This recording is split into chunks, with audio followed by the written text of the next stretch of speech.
The National Highway Traffic Safety Administration. It's investigating Tesla's partial automation system. They market it as full self-driving. And it's following concerns that it's defective after a series of crashes, one which resulted in a fatality. Bloomberg's Craig Trudell relentless on this.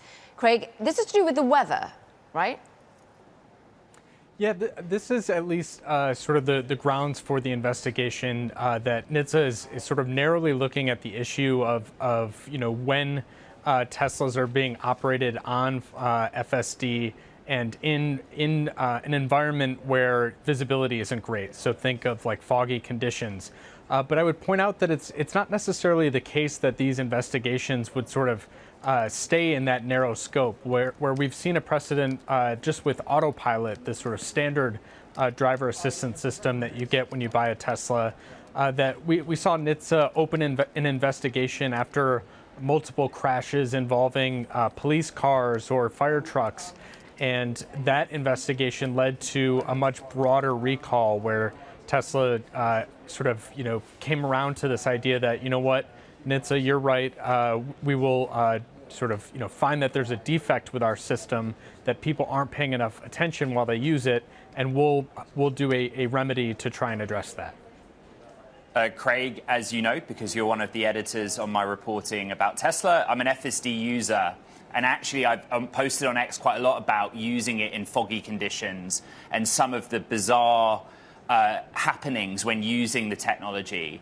One question that I have and many have is about this probe and how it's different from prior probes and why actually this time around it may have teeth, so to speak, whereas, in the past we haven't seen much happen after the probe. Yeah, I think it's interesting. These defect investigations tend to take quite a bit of time. I mentioned the autopilot one. It took, I think, several years really for anything to really to come of that. So that is one thing to note, that NHTSA tends to move at a speed that is not sort of befitting of our modern sort of daily drumbeat of headlines age. I do think that what's interesting here is that, just with that autopilot investigation that precipitated a recall, Tesla was able to address that with an over-the-air software update, or at least they tried to do so. NHTSA has gone back and said, we're not sure that went far enough. So I think when you ask about, whether or not this could have teeth, I think the real question here, if you're a Tesla investor, is, will NHTSA get to the point where they say, Tesla, we think that you don't have sufficient hardware for people to be able to use these systems safely, and do you need to do more for monitoring drivers better and install equipment to do that? Do you need to put in sensors to handle these poor visibility conditions? That would cost Tesla some real money. And does that question the pace, which is slower than rivals, of a cybercab or a fully independently driving car that we already see on the streets with Waymo?